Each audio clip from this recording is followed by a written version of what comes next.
শেখ হাসিনা কোথায় আপনারা কি জানেন? শেখ হাসিনা দিল্লিতে পালিয়ে আছে।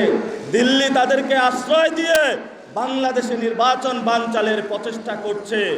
আর বাংলাদেশে দিল্লির যে সিস্টেম আছে, সেই ৭১-এর যে সংবিধান রয়েছে, মুজিবীয় সংবিধান, সেই সংবিধানের মধ্য দিয়ে বাংলাদেশে যে ফ্যাসিবাদী ব্যবস্থা কায়েম হয়েছিল, সেই ব্যবস্থা পুনর্বহাল রাখার জন্য তারা এই ইলেকশনে গণভোটে নায়ের ক্যাম্পেইন শুরু করেছে।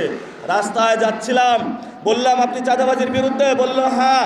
বললাম সন্ত্রাসের বিরুদ্ধে, বললো হ্যাঁ।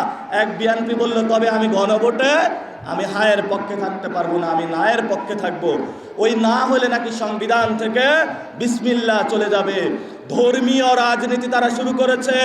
আপনি সিলেটের মাজারে যাচ্ছেন, সিলেটের মাজারে দোয়া নিয়ে যদি আপনার এই ধরনের ধর্মীয় উস্কানিমূলক কথা বলেন যে আপনার মাধ্যমে নাকি জান্নাতের টিকিট বিক্রি করা হবে, বিসমিল্লাহ নাকি চলে যাবে, এগুলো বাংলাদেশের কোনো নতুন সভ্য রাজনৈতিকের ভাষা হতে পারে না। বাংলাদেশের মানুষ আকাঙ্ক্ষায় ছিল যে সেই কোথায় থেকে, লন্ডন থেকে এক মোয়া আসবে, যে মোয়াটা অনেক সুস্বাদু হবে। বাংলাদেশের মানুষ পাগল হয়ে যাবে মোয়ার জন্য। এই মোয়া বাংলাদেশে নেমেছে, এই মোয়া এত বিশ্রী, মানুষ এখন এগুলাতে হাহা রিয়াক্ট দিচ্ছে।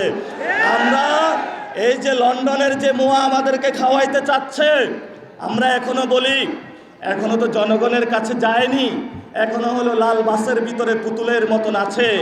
আমরা জনগণের সাথে কোলাকুলি করছি। সাহস থাকলে জনগণের মধ্যে আসুন, আমাদেরও আমরা নিরাপত্তা নিশ্চিত করছি। গতকালকে আমার সমাবেশে, পথসভাতে উপর থেকে পানি ফালানো হয়েছে।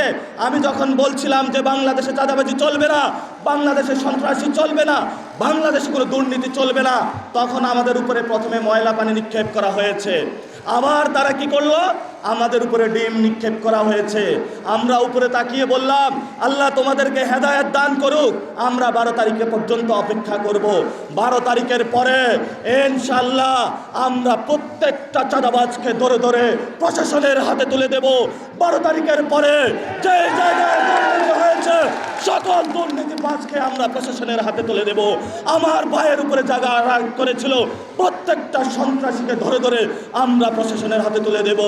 আপনার মুসাব্বিরকে হত্যা করা হয়েছে, আপনি অল্প কয়েকদিনের মধ্যে শুটারকে খুঁজে বের করতে পারেন, কিন্তু গণতন্ত্রের জন্য শহীদ, ইনসাফের জন্য শহীদ আমার ভাই ওসমান হাদি ভাইয়ের শুটারকে এখনো খুঁজে বের করতে পারেন নাই। বড় ষড়যন্ত্র করেছে তারা। মনে করেছে ওসমান হাদির যদি কণ্ঠরুদ্ধ করা যায় বাংলাদেশে নির্বাচন বানচাল করা যাবে। ওরা নির্বাচনে হারার ভয় পেয়েছে। ভয় পাবেন না, খেলায় থাকুন, খেলা হবে। বাংলাদেশে 10 দলীয় জোটের জয় হবে, শাপলা কলির জয় হবে, এটা জনতার জয়।